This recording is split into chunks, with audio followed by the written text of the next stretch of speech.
নমস্কার বন্ধুরা, আমার রান্নাঘরে আপনাদের সবাইকে স্বাগত। আমি আজকে দেখাবো চিকেনের ঝোল। তো চিকেনের ঝোল আমি কি কি করব আজকে আপনাদেরকে দেখালাম না, কিভাবে করছি সেটাই দেখুন। তো আমি এখানে কড়া বসিয়ে নিয়েছি আর কড়া আমার গরম হয়ে গেছে। এবার দিয়ে দেবো তেল। প্রথমে দেবো আমি সরষের তেল, তারপরে দিয়ে দেবো সাদা তেল। তো এখানে মাংসতে আমি আলু দেবো, ওর জন্য আলুগুলোকে নিয়ে নিয়েছি। দেখুন দু টুকরো করে নিয়েছি আমি আলুগুলোকে। তো আমার তেলটা গরম হওয়ার অপেক্ষায়। তো বন্ধুরা, আমার তেল গরম হয়ে গেছে। প্রথমে আমি যেটা করব, আলুগুলোকে ভেজে নেব। যে আলুগুলোকে নিয়েছি আমি, এই আলুগুলোকে একটা একটা করে দিয়ে দেবো এর মধ্যে। আমি এর ভিতরে আলুর মধ্যে লবণ দিয়ে দেব। এখানে আমি হলুদ দেবো না, শুধু লবণ দিয়ে আমি ভেজে নেবো এগুলোকে। আঁচটাকে আমি কমিয়ে দিয়েছি, হালকা আছে আলুগুলোকে ভেজে নেবো যাতে কড়াতেই হাফ সেদ্ধ হয়ে যায়। আলুটাকে একটু নেড়ে চেড়ে আমি ভেজে নেব। আজকে আমি মাংসতে কোনো বাটা মশলা ব্যবহার করব না, সব গোটা মশলাই ব্যবহার করব। তো আমার আলুগুলো ভাজা হয়ে গেছে, এবার আলুগুলোকে আমি তুলে নিচ্ছি। দেখুন আমার আলুগুলো ভাজা হয়ে গেছে, একটু লাল লাল করেই ভেজে নিয়েছি আমি। দেখুন আমি গোটা গরম মশলা নিয়ে নিয়েছি, এটাকে এবার আমি তেলের মধ্যে ছেড়ে দেবো। এটাকে একটু নেড়ে চেড়ে নেব। গোটা গরম মশলা তেলে দিলে একটা সুন্দর একটা গন্ধ আসে, আর এতে মাংসের যে একটা উগ্র গন্ধ, সেই গন্ধটা চলে যায়। তো দেখুন এখানে আমি চিকেন নিয়ে নিয়েছি, আমার 1 কিলো 250 আছে। আমি এবার এই চিকেনটাকে এই তেলের মধ্যেই দিয়ে দেবো।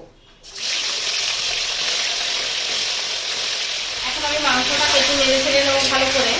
এই অবস্থাতে আপনারা কেউই লবণ দেবেন না, তাহলে কিন্তু মাংসের জলটা ছেড়ে দেয় আর মাংস থেকে প্রচুর জল বেরোয়।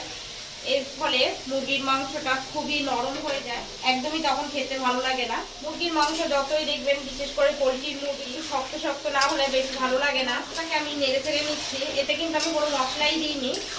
এটাকে নাড়তে থাকবো যতক্ষণ না যে সামান্য যে জলটা বেরিয়েছে, সেই জলটা যতক্ষণ না টানছে ততক্ষণ আমি নাড়তেই থাকবো। আজকে আমার মুরগির তেল ঝোল রান্না একদমই অন্যরকম রান্না আপনাদেরকে আমি দেখাতে চলেছি বা দেখাচ্ছি। এখন দেবো আমি গোটা রসুন। দেখুন আমি গোটা রসুন নিয়ে নিচ্ছি, এগুলোকে আমি দিয়ে দেবো। আগেও বলেছি আমি আজকের সব গোটা মশলা দিয়ে রান্না করব। এই রসুনগুলো মাংসের সঙ্গে ভাজা ভাজা হবে। এখন আমি 2টো তেজপাতা নিয়েছি, এবার তেজপাতা দুটো আমি এবার ফাটিয়ে দিয়ে দিলাম। দিয়ে এটাকে নেড়ে চেড়ে নেবো আর একটু। আজকে আমার মাংসগুলো ভাজা হবে আর তখনই রান্নাটা হবে, আপনাদেরকে আমি দেখাচ্ছি। দেখুন আমার লাস্ট পর্যন্ত আমি কিভাবে রান্নাটা করি, একদমই আলাদাভাবে। এগুলো পুজোর স্পেশাল। তো আমার পুজো স্পেশাল শুরু হয়ে গেছে আমাদের চ্যানেলে। দেখুন কি কি রান্না হয় পুজো স্পেশালে। আজকে আমি চিকেন থেকে শুরু করলাম। পুজো সামনে সামনে বলতে কি, পুজো চলেই এসছে আর আমাদের চ্যানেলে পুজো স্পেশাল থাকবে না, এটা কখনো হতেই পারে না। এখানে দেখুন আমি আদা কুচি করে নিয়েছি লম্বা লম্বা করে। এবার এটাকে আমি দিয়ে দেবো এর মধ্যে। এটাকে দিয়ে এবার ভালো করে নেড়ে চেড়ে নেবো যাতে আদার গন্ধটা চলে যায়। আর এই আদার গন্ধটা চলে যাবে আর এই মাংসের মধ্যে আদা আর রসুনের একটা যে কাঁচা গন্ধ, এটা কিন্তু মাংসের মধ্যে ঢুকবে, তখন কিন্তু খেতে খুবই টেস্টি লাগে। আদা দেওয়ার পরে এবার আমি দেবো কুচি দেবো। দেখুন আমি পেঁয়াজটাকে একটু বড় বড় করেই কেটে নিয়েছি, এবার এটাকে আমি দিয়ে দেবো। আমি এই মাংসে আলু দিয়েছি, আপনাদের যদি আলু পছন্দ না হয় দেবেন না। আমাদের আলুটা খুবই পছন্দ, বিশেষ করে আমাদের ভাগনার, এর জন্যই আলু দেওয়া। তবে পেঁয়াজটা যতক্ষণ না নরম হয়ে আসছে ততক্ষণ আমি এই পেঁয়াজটা দিয়ে মাংসটাকে কষাবো। আমি এই সময় হলুদ দিয়ে দেব। হলুদ দিয়ে দিচ্ছি আমি 2 চামচ মতন। এটাকে দিয়ে একটু নেড়ে দেবো। দেখুন পেঁয়াজটা নরম হয়ে এসছে, এই সময় আমি দিয়ে দেবো লঙ্কার গুঁড়ো। আমার হাতের কাছে গোলমরিচের গুঁড়ো নেই, নাহলে দিতাম।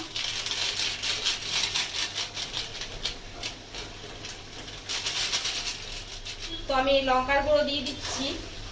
এখন ভাবছিলেন আপনারা যে সাদা সাদা হবে বা কিছু, কিন্তু সেরকমই হবে না, একদমই মাংসের মতনই হবে, কিন্তু এটা ঝোলটা হবে বেশি। এতে কিন্তু খুবই টেস্টি হয়। এখানে আমি আদা বাটা বা রসুন বাটা কোনো কিছুই ব্যবহার করিনি। এখানে সবই কুচানো। এই মাংসটা খেতে আমার খুবই ভালো লেগেছে, ওর জন্যই আপনাদেরকে দেখাচ্ছি। আর এই পুজোর সময় যদি এই মাংসটা খাওয়া যায় অসাধারণই লাগবে। এটাকে আমি আরেকটু কষাতে দেব। এই মাংসটা অনবরত একটু নাড়তে হয়। আর দেখুন রসুনগুলো পুরো সিদ্ধ হয়ে গেছে, আদাটাও সেদ্ধ হয়ে গেছে। তো আমি এই অবস্থাতে একটু সামান্য জল দিয়ে দেবো। সামান্য জল দেওয়ার কারণ একটাই হলো, এটা মাংসটা একটু ঠান্ডা হয়ে আসবে আর আমি এই সময়টায় আমি আরেকটা জিনিস দিতে পারবো। দেখুন আমি এখানে টক দই নিয়েছি, এই টক দইটাই এখন আমি দিয়ে দেব। জলটা দিয়েছি যাতে মাংসটা যেহেতু ফুটছিল, এই গরম অবস্থাতে যদি আমি টক দই দিয়ে দিই, টক দই কিন্তু ফেটে যাওয়ার চান্স থাকতে পারে। আমি ওর জন্য অত রিস্ক না নিয়ে একটুখানি জল মিশিয়ে দিয়ে মাংসটা ঠান্ডা করে আমি টক দইটা দিয়ে দিলাম, যাতে টক দইটা ফেটে না যায়। তো এটাকে আমি অনবরত এবার নাড়বো।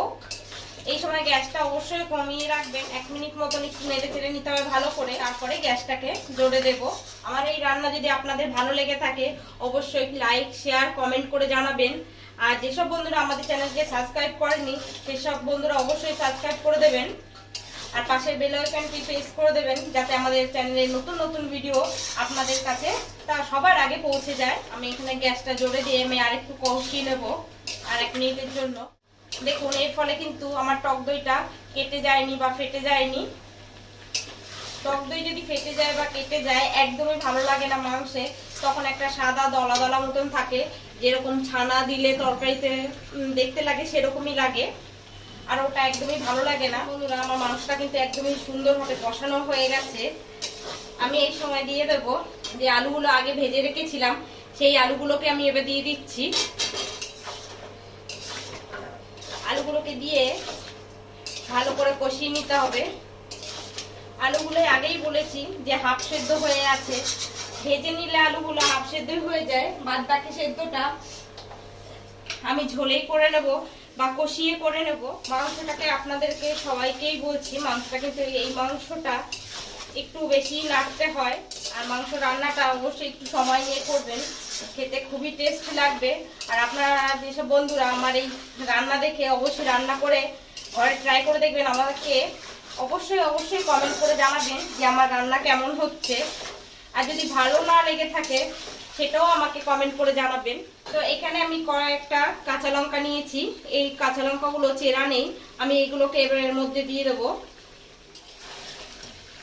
যেহেতু আমার লঙ্কার গুঁড়ো দেওয়া আছে এর জন্য আমি কাঁচা লঙ্কাগুলো আমি চিড়ে দিইনি। এবার এটাকে দিয়ে একটু ভালো মতো নেড়ে চেড়ে নিতে হবে। বন্ধুরা আমার কষানো হয়ে গেছে, আমি এখন দিয়ে দেবো জল। আমি কিন্তু আগে জলটা গরম করে রেখেছি, সেই জলটা দেবো।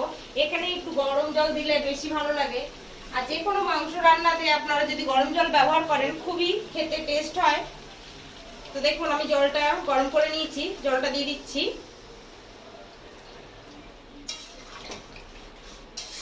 আগেই বলেছি আজকে আমার মাংস রান্নাটার নাম দিয়েছি আমি তেল ঝোল, তা সেখানে তো আমার ঝোল দিতেই হবে। তো দেখুন আমার জলটা দেওয়া হয়ে গেছে, এবার এটা আমার ফোটার অপেক্ষায়। তো বন্ধুরা আমি এবার দিয়ে দেবো লবণটা। লবণটা আমি সবার শেষেই দিলাম। আমি এখানে 2.5 চামচ মতন লবণ দিয়েছি, দিয়ে এবার একটু নেড়েচে নেবো। আর দেখুন আমার মাংসটাও ফুটেও গেছে, রান্নাটা শেষের পথে। তো বন্ধুরা আমার মাংস হয়ে এসছে, এবার এটাকে আমি নামিয়ে নেব। তার আগে দেবো আমি ঘি। দেখুন আমি এখানে 1 চামচ ঘি নিয়েছি, এটা দিয়ে দেব। আর দিয়ে দেবো সামান্য গরম মশলা। তো এটাকে আমি এবার একটু নেড়ে চেড়ে নেবো ভালো করে। আর আমাদের পুজো স্পেশালি প্রচুর রান্না আসছে, খুব সুন্দর সুন্দর রান্না আছে, আপনারা দেখতে থাকুন আর আমাদের কমেন্ট করে জানতে থাকুন লাগছে আমাদের রান্না। এটাকে আমি ভালো করে নেড়ে ছেড়ে নিচ্ছি। তো বন্ধুরা আমার মাংসের তেল ঝোল রান্না কমপ্লিট। তো আপনারা দেখতে থাকুন আমাদের চ্যানেল রান্না পুজো স্পেশাল, যা যা রান্না আসছে, দারুণ দারুণ রান্না আসছে, আপনারা দেখতে থাকুন। তো আজকে এই পর্যন্ত, নমস্কার, আপনারা সুস্থ থাকুন, ভালো থাকুন। প্রিয় দর্শক, আমি যখন রহস্যের শুরু কিন্তু সেখানে দেখতে হলে চোখ রাখুন। ডিয়ার ভিউয়ার্স, জানতে হলে চোখ রাখুন আমার চ্যানেলে, সাবস্ক্রাইব করুন, লাইক কমেন্ট করে বন্ধুদের মাঝে ছড়িয়ে দিন।